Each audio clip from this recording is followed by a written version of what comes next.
se volvió, aunque no lo conoció, fuimos hechos en él, justicia de Dios. Él se humilló, llevando la cruz, amor asombroso, amor asombroso. Muy buenos días, queridos hermanos. Nuevamente es un privilegio pasar juntos este tiempo de reflexión en la palabra del Señor. Seguiremos meditando en el libro de Proverbios. Esta vez veremos el capítulo 20, los versículos de 9 al 11, donde veremos el justo de corazón, de palabra y de conducta.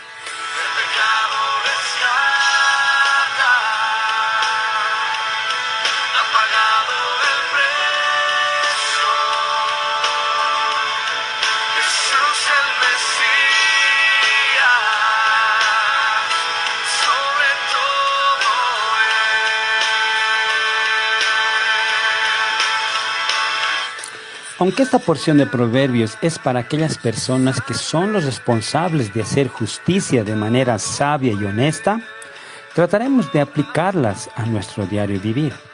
Entonces, hoy veremos 3 formas de mostrar sabiduría que proviene de Dios. La primera es cómo tener un corazón recto y justo para con Dios y los hombres. El segundo es cómo ser justos en obediencia y el tercero es cómo ser justos en nuestra conducta y forma de vida. Entonces veamos la primera forma en Proverbios 29 que dice: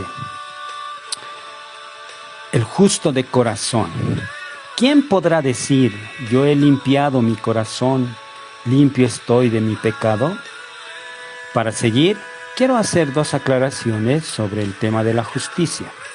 La Biblia dice que desde la caída de Adán en el Edén, no hay justo ni aun uno. Y esto es cierto. Y quiere decir que ningún ser humano tiene el suficiente mérito para justificarse delante de Dios y encontrar su aprobación. La Biblia dice que todos hemos pecado y estamos destituidos de la gloria de Dios. En este aspecto es que necesitamos que Dios pueda acercarnos a Él por medio de Jesucristo. Y también la Biblia dice que Dios espera que los hombres puedan vivir justamente delante de Él. Esto no tiene nada que ver con ganarse la aprobación de Dios. Ya lo dijimos anteriormente, todos estamos destituidos de la gloria de Dios. Y por eso necesitamos a Jesucristo como nuestro mediador entre Dios y nosotros. Y para vivir justamente delante de Dios, Dios estableció y nos dio sus leyes y mandamientos como la voluntad de Dios para nosotros.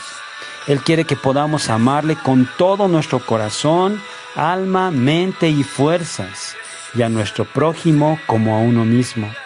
Y ese es el propósito de los mandamientos de Dios. Y cuando fallamos en este propósito, también fue Dios en proveer la forma de expresar nuestro arrepentimiento al haber fallado a Dios en cuanto a su palabra. Los libros de Éxodo y Levítico nos enseñan la forma de cómo las personas debían presentarse delante de Dios al haber quebrantado su ley. Cada uno debía presentarse con un sacrificio ante los sacerdotes para que ellos lo presenten delante de Dios por aquella persona. Y así tenía que ser cada día. La razón es que ellos debían de vivir cuidadosamente para no transgredir la ley de Dios. Y si lo hacían, debían presentarse delante de Él con un sacrificio por su pecado. El vivir de manera cuidadosa producía en ellos vidas de piedad ejemplares como una muestra del amor hacia Dios. La Biblia habla de muchas personas que fueron denominadas como justos y rectos delante de Dios. Vivir de manera justa era lo que agradaba a Dios. Pero estos sacrificios no daban la salvación de la condenación del pecado. Y aquí la segunda aclaración. La salvación de la condenación del pecado desde el principio siempre fue por gracia. Y como dice Efesios 2, del versículo 8 al 10, que somos salvos por gracia, por medio de la fe, para que nadie se gloríe, y esta salvación era para buenas obras. Y si una persona vivía justa y piadosamente, era la muestra de que la gracia de Dios había llegado a sus vidas para cambiarlas. Pero al igual que todos necesitaban que Dios pueda salvarles de su vana manera de vivir. Este verso 9 de Proverbios 20 nos dice lo que habíamos dicho. Las personas debían acercarse a Dios con sus sacrificios exigidos en la ley para arreglar cuentas con Dios por sus pecados. El no hacerlo no solo era una necedad e insolencia, sino una afrenta ante el Dios Santo. Por tal razón, la nación de Israel fue llevada al cautiverio como castigo en desobediencia a Dios. En este versículo, Salomón nos muestra la impiedad de la sociedad que llegó a ignorar la ley de Dios hasta el extremo de dejar que el pecado les aleje más de Dios. En el Nuevo Testamento, la exhortación sigue en pie. El Sermón del Monte comienza con bienaventurados los pobres en espíritu, bienaventurados los que lloran por su pecado, bienaventurados los de limpio corazón. En Juan 8, ante aquella mujer que fue llevada a Jesús acusada de adulterio, Jesús les recordó a los hombres cómo había estado su corazón a pesar de que se consideraban representantes de Dios. En Juan capítulo 8, versículo 7 dice, y como insistieran en preguntarle, se enderezó y les dijo, el que de vosotros esté sin pecado, sea el primero en arrojar la piedra contra ella. Nos dice que poco a poco fueron dejando el lugar desde el más viejo hasta el más joven. No habían arreglado cuentas con Dios.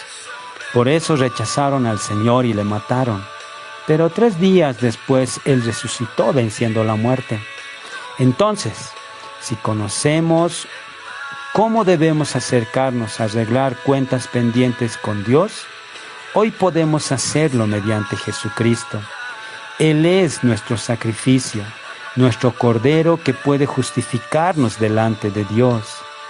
El llamado hoy es examinar nuestra vida y acudir a Dios y arreglar cuentas con Él antes de que sea demasiado tarde.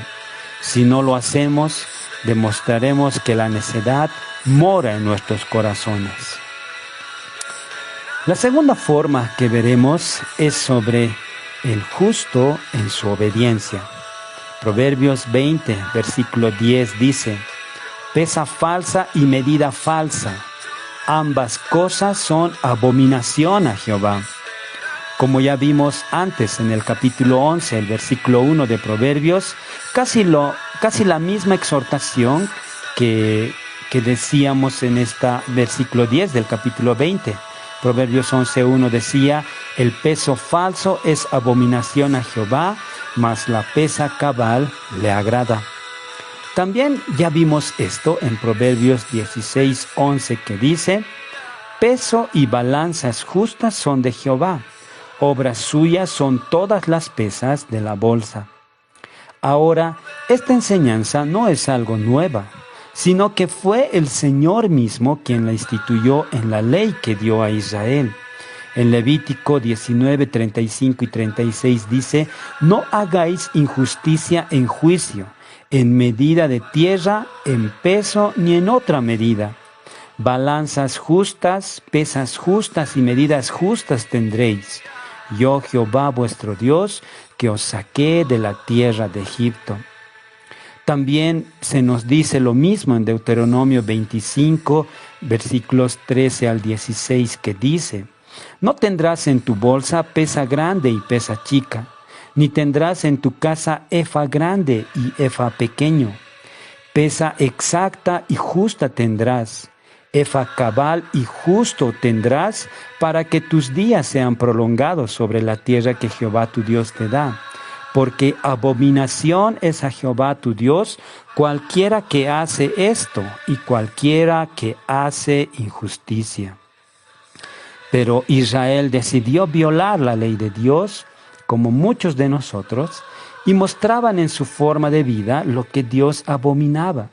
En Amós, el capítulo 8, el versículo 4 al 7 dice: Oíd esto, los que explotáis a los menesterosos y arruináis a los pobres de la tierra, diciendo: ¿Cuándo pasará el mes y venderemos el trigo y la semana y abriremos los graneros del pan y achicaremos la medida y subiremos el precio y falsearemos con engaño la balanza para comprar los pobres por dinero y los necesitados por un par de zapatos y venderemos los desechos del trigo?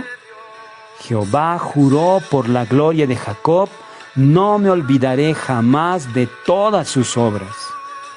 Por estas cosas, Dios considera como abominación las pesas y medidas falsas. Primero, porque van en contra de lo que le agrada a Dios en cuanto a nuestra relación con nuestro prójimo. Y segundo, como la muestra de nuestra rebelión contra Dios. En Miqueas, el capítulo 6, los versículos 10 al 15, dice lo que Dios mismo hará a aquellos que de manera premeditada violan su mandato. Miqueas 6, del 10 al 15 dice: ¿Hay aún en casa del impío tesoros de impiedad y medida escasa que es detestable? ¿Daré por inocente al que tiene balanza falsa y bolsa de pesas engañosas? Sus ricos se colmaron de rapiña y sus moradores hablaron mentira, y su lengua es engañosa en su boca. Por eso yo también te hice enflaquecer hiriéndote, asolándote por tus pecados. Comerás y no te saciarás, y tu abatimiento estará en medio de ti. Recogerás, mas no salvarás, y lo que salvares lo entregaré yo a la espada. Sembrarás, mas no segarás. Pisarás aceitunas, mas no te ungirás con el aceite. Y mosto, mas no beberás el vino. En una ocasión vi a algunos jovencitos vendedores que con mucho afán y empeño estaban desgastando sus pesas en el suelo. Para ellos era una oportunidad de ganar algunos centavos más, pero para Dios era una forma de rebeldía al no confiar en lo que Él dice. Para entonces parecía gracioso, pero hoy sabemos que es algo triste porque van en contra de la obediencia a Dios. Mi querido amigo, si en tu ocupación diaria trabajas vendiendo u ofreciendo productos que no sean los correctos, debes volver al Señor, quien es amplio en perdonar y limpiarnos de toda maldad. Él quiere que confiemos con aquellas cosas que hacemos.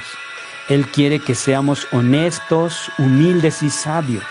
Y si haces cálculos y si ves que tu negocio no funcionaría para sostenerlo, ora al Señor y pídele sabiduría para enfrentar con valentía lo que le agrada a Él.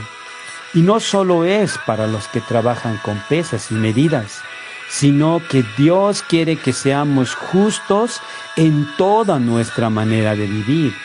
Dios quiere que podamos ser obedientes a Él, aún en situaciones donde nuestros intereses se vean afectados. Él quiere que confiemos en Él, porque esto le agrada, aún en las cosas más pequeñas.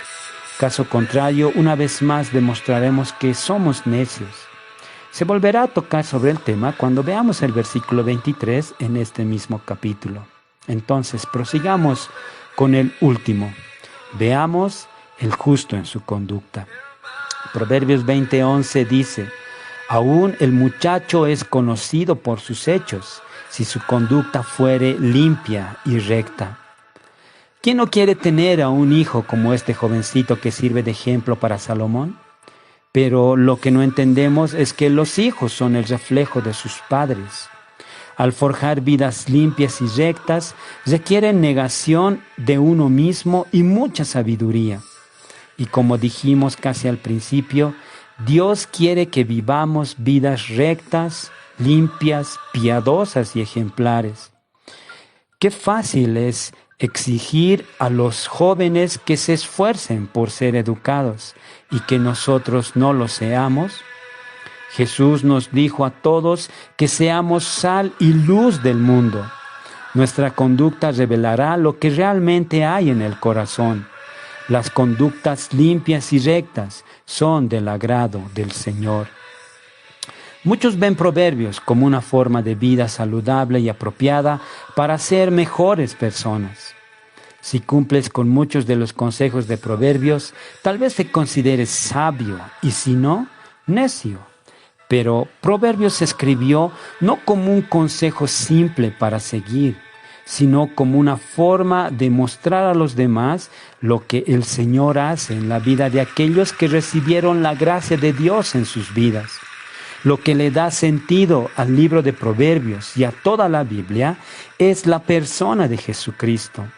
La motivación más grande para estar presto a obedecer y apropiarse de cada uno de estos proverbios es el Señor Jesús y lo que Él hizo por uno al ser salvado y perdonado. Lo que venimos diciendo es que Proverbios sin Jesucristo en la vida será moralidad pura y puede ser muy peligrosa al considerarlos mejores que los demás y autosuficientes ante Dios. Pero Proverbios con Jesucristo es la verdadera sabiduría que agrada a Dios.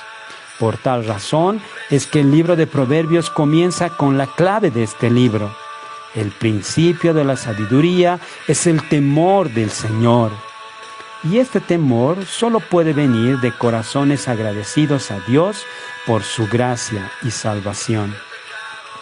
La mejor manera de aprovechar cada consejo y dicho del libro de Proverbios solamente es en Jesucristo, porque lo haremos por amor de su nombre, por lo que hizo por nosotros en aquella cruz, donde dio su vida para salvar a todos aquellos que ponen su confianza en Él como Señor y Salvador. Estimado amigo, estimado hermano, encontremos el deleite más grande por medio de Jesucristo y su grandeza al seguir meditando en su palabra. Para terminar, espero que nuestra confianza toda esté en el Señor siempre. Que tengas una buena jornada y muy buenos días.